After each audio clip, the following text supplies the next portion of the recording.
क्या आपको पता है कि हमारे शरीर से ओमेगा 3 नहीं बनता है, ये हमें अपने बाहर के सोर्सों से लेना पड़ता है। राधे राधे दोस्तों, मैं कीर्ति एक बार फिर से आप लोगों का बहुत बहुत स्वागत करती हूँ। आज के वीडियो में हम बात करेंगे ओमेगा 3 के बारे में। ओमेगा 3 क्यों हमारे शरीर के लिए जरूरी है और कैसे हम पहचानें कि हमारे जो बॉडी है उसको ओमेगा 3 की कमी हो रही है। तो सबसे पहले जानते हैं ओमेगा 3 की जो कमी है उसके होने के क्या क्या लक्षण हैं। अच्छे से समझिएगा, वीडियो को लास्ट तक जरूर से देखिएगा। जिन महिलाओं को, जिन बहनों को स्किन से संबंधित कोई भी परेशानी है, जिनके घुटनों में दर्द है, जिनको नींद नहीं आती है, जिनके बाल बहुत झड़ रहे हैं, तो आज का वीडियो उनके लिए बहुत स्पेशल है। तो सबसे पहले जान लेते हैं कि ओमेगा 3 की अगर हमारे शरीर में कमी होती है तो हमें क्या क्या इसके लक्षण होते हैं। तो देखो दोस्तों, जब क्योंकि देखो हमारा शरीर ओमेगा 3 नहीं बनाता है, इसके बारे में आप और भी पढ़ लीजिए, सर्च कर लीजिए।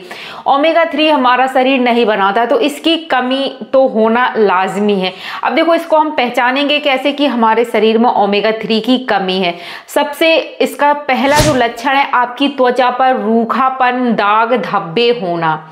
दूसरा सबसे बड़ा जो इसका लक्षण है, आंखों का सूखना। बहुत से लोगों की आंखों में चमक नहीं रहती है, आंखों के आसपास काले घेरे पड़ जाते हैं, आंखों में नमी की बहुत कमी होती है, आंखों से धुंधला भी, इस तरह की मतलब आंखों की समस्या हो जाती है। तो आप पहचान सकते हैं कि ओमेगा 3 की कमी हो रही है। शरीर में अगर विटामिन सी की कमी होती है, विटामिन ई की कमी होती है, कैल्शियम की कमी होती है, तो ओमेगा 3 की भी कमी है। क्योंकि ओमेगा 3 आपके शरीर में विटामिन ई, विटामिन सी और कैल्शियम को बढ़ावा देता है, इनके प्रोडक्शन को। तो अगर ओमेगा 3 की कमी है तो इन चीज़ों की कमी भी आपके शरीर में होगी।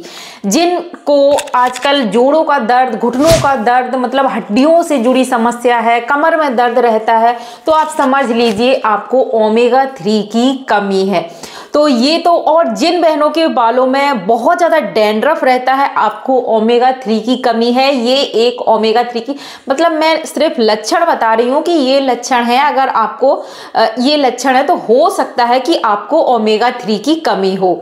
तो ज़्यादातर महिलाओं में ओमेगा 3 की कमी होती है क्योंकि डिलीवरी के बाद ये बहुत ज़्यादा संभव हो जाता है कि आपके शरीर में ओमेगा, क्योंकि जब गर्भावस्था के दौरान हम होते हैं उस समय हमें ओमेगा 3 की बहुत ज़्यादा ज़रूरत होती है बच्चे का विकास करने के लिए। अब ऐसे में शरीर तो ओमेगा 3 हमारा बनाता नहीं है, तो हमें बाहर के सोर्सों से लेना पड़ता है।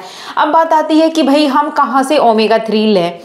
अब जो वेजिटेरियन है, जैसे कि हम लोग हैं, कोई भी मीट, मांस, मछली इस तरह का भोजन नहीं करते हैं, तो उनको तो ओमेगा 3 बहुत ही कम मात्रा में मिल पाता है, क्योंकि ये बहुत कम चीज़ों में पाया जाता है। ज़्यादातर जो ड्राई फ्रूट्स हैं उनमें पाया जाता है, अलसी है, चिया सीड है, तो इन चीज़ों में ओमेगा 3 भरपूर मात्रा में होता है। अखरोट है, बादाम है, स्ट्रॉबेरी है, जो कि हम महिलाएं नहीं खा पाते हैं आज के समय में। वहीं जो लोग नॉन वेजिटेरियन हैं, मांस मछली खाते हैं, तो ये भरपूर मात्रा में फिश में पाया जाता है।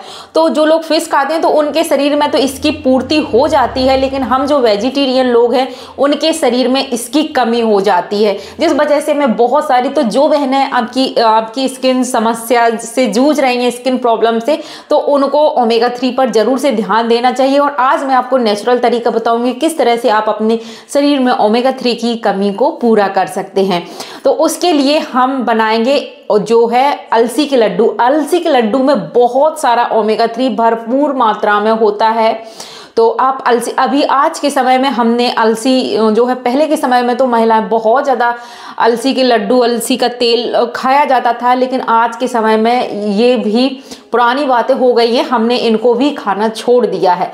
क्योंकि देखो ओमेगा 3 है, ओमेगा 3 के कैप्सूल भी मार्केट में आते हैं, काफ़ी महंगे भी होते हैं, और फिश ऑयल होता है, मतलब उसमें फिश ऑयल ही होता है, और जो ओमेगा 3 फिश ऑयल है वो गर्म होता है, इस वजह से इसको इसी मौसम में खाया जाता है। आप सबने भी सुना होगा कि जो फ्लैक्स सीड है उनकी तासीर भी गर्म होती है। बादाम है उनकी भी तासीर गर्म होती है, क्योंकि ओमेगा 3 वाली जो चीज़ें हैं ज़्यादातर उनकी तासीर गर्म होती है। तो ये बहुत अच्छा सीज़न है ओमेगा 3 को कंज्यूम करने का। तो चलो रेसिपी को शुरू कर लेते हैं। और आज मैंने आप लोगों के लिए बहुत ही खास ओमेगा 3 से भरपूर लड्डू बनाए हैं। चाहे आपको स्किन प्रॉब्लम हो, चाहे आपको हेयर प्रॉब्लम हो, घुटनों में दर्द होता हो, जोड़ों में कमर दर्द है, इस तरह की बहुत सारी कैल्शियम की कमी है, उसको दूर करेंगे ये जादुई लड्डू। तो चलो वीडियो को कर लेते हैं शुरू। तो यहाँ पे मैंने 250 ग्राम अलसी ली है और इसको धुल कर साफ़ करके अच्छे से रख लिया है। तो अलसी मार्केट में बहुत ईज़िली मिल जाती है और इसमें ओमेगा 3 भरपूर मात्रा में होता है। और सबसे अच्छी बात ये है कि जब ओमेगा 3 की बात आती है या फिर विटामिन ई, विटामिन सी की बात आती है तो हम नट्स की तरफ भागते हैं, जो कि काफ़ी ज़्यादा महंगे पड़ते हैं, सभी इनको नहीं खा सकते। लेकिन जो अलसी है 150 रुपए किलो ईजिली मार्केट में मिल जाती है। ऑनलाइन का आजकल ज़माना है तो आप ऑनलाइन भी ख़रीद सकते हैं। और इसमें ना ओमेगा 3, ओमेगा 6 भरपूर मात्रा में होता है, ओमेगा 9 भी होता है। और अलसी के जब भी आप लड्डू बनाएं तो हल्का सा ड्राई रोस्ट कर लें, जिससे कि अलसी का जो लड्डू का टेस्ट है वो भी बहुत ज़्यादा अच्छा आता है। इसको भूनते समय बस इतना ध्यान रखना है कि आपको इसको हाई फ्लेम पर नहीं भूनना है, धीमी आंच पर ही भूनना है। और 5 से 6 मिनट लगते हैं और ये भून जाती है। तो बस मैंने इसको भून लिया। अब 250 ग्राम अलसी लिए तो 100 ग्राम मैंने यहाँ पे जो गोंद है खाने वाली वो ली है। और इसको अगर आप इस तरह से ड्राई रोस्ट कर लेते हैं हल्का सा, तो फिर आपकी जो गोंद है बहुत अच्छे से फूलती है, दांतों में बिल्कुल भी नहीं चिपकती है। वैसे गोंद के जब लड्डू वगैरह बनाते हैं तो अगर थोड़ी सी भी कच्ची रहती है तो वो दांतों में चिपक जाते हैं। तो घी हमने डाला है। सबसे पहले हमने 50 ग्राम बादाम और अखरोट लिए हैं उनको रोस्ट कर लेंगे, क्योंकि इनको पहले भूनना इसलिए ज़रूरी है कि ये घी कम सोखते हैं, क्योंकि इनमें ऑयल होता है और जो गोंद है वो घी को सोख लेती है। तो गोंद को आपको बाद में भूनना है। अब आप देखेंगे कि कम जो है घी में ही गोंद बहुत अच्छे से फूल जाती है। अगर धूप निकली है तो आप इसको पहले धूप में रख दें, जिससे कि इसमें नमी वगैरह ना रहे और ये गर्म हो जाए। और धूप नहीं है तो आप इसको हल्का सा गर्म कढ़ाई में धीमी आंच पर थोड़ा सा सेंक लें, ड्राई रोस्ट कर लें, तो ये बहुत अच्छे से एकदम फूल जाती है और दांतों में बिल्कुल भी नहीं चिपकती है। अब जो थोड़ा सा जो घी बचा था वो मैंने निकाल लिया है। यहाँ पे थोड़ा सा 2 चम्मच के लगभग मैंने पानी डाला है। यहाँ पे 250 ग्राम मेरा जो अलसी था, 100 ग्राम गोंद और 50 ग्राम के लगभग ये चीज़ें होंगी। तो यहाँ मैंने 300 ग्राम के लगभग गुड़ लिया है। इतना गुड़ काफ़ी है, बहुत ज़्यादा टेस्टी लड्डू बनेंगे, एकदम परफेक्ट आपके लड्डू बनेंगे। तो गुड़ को हमें बस मेल्ट करना है। जब तक मेरा गुड़ मेल्ट होता है तब तक यहाँ पे मैंने अलसी को हल्का सा दरदरा पीस लिया है, बारीक नहीं पीसना है, बहुत जल्दी 30 से 40 सेकेंड में ही ये पिस जाता है। तो इस तरह से आपको पीसना है। अब जो बादाम और अखरोट हैं इनको भी हम पीस लेते हैं और ये भी बहुत जल्दी ही पिस जाते हैं। सारी चीज़ों को अच्छे से मिक्स करेंगे। यहाँ पे देख रहे हैं आप हमारा गुड़ भी तैयार हो रहा है। तो ये लड्डू बनाने में बिल्कुल नहीं लगता है, आप मिनटों में ये लड्डू बना सकते हैं।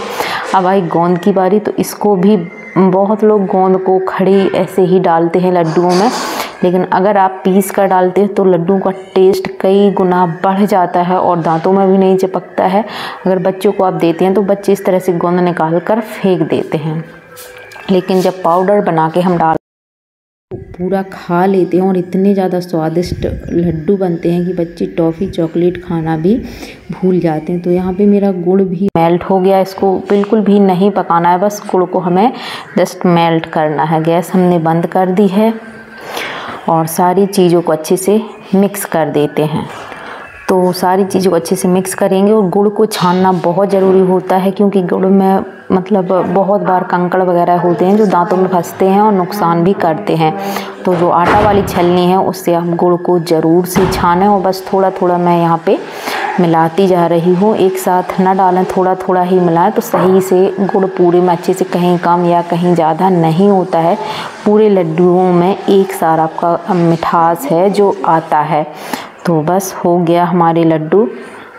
अब यहाँ पे मैंने हाथ से, मतलब आप चम्मच से ही ध्यान करें, एकदम हाथ ना लगाएं क्योंकि गरम रहता है और गरम गरम में ही हमें लड्डू बांधने हैं। अगर ठंडा हो जाता है तो लड्डू बांधने में बहुत ज़्यादा प्रॉब्लम आती है। तो आप गरम गरम में ही लड्डुओं को इस तरह से छोटे छोटे लड्डू बांध कर तैयार कर लें। तो दोस्तों ये लड्डू आप सर्दियों भर खाइए, बच्चों को भी खिलाइए। जोड़ों में दर्द है, कमर में दर्द रहता है, हेयर प्रॉब्लम है, बहुत तरह की जो कमियां हैं वो ये पूरी करता है। बलवर्धक लड्डू भी आप इसको कह सकते हैं। लाजवाब टेस्ट भी इनका आता है। तो सर्दियों में इनको एंजॉय करिए और अपनी प्राकृतिक और देसी चीज़ों से जुड़े रहें। तो दोस्तों लड्डू तो हमारे पूरे बन चुके हैं और आज की रेसिपी, आज का ये वीडियो ओमेगा 3 से भरपूर ये लड्डू ज़रूर से बनाइएगा। और आप वीडियो आपको कैसी लगी कमेंट के थ्रू ज़रूर से बताएं।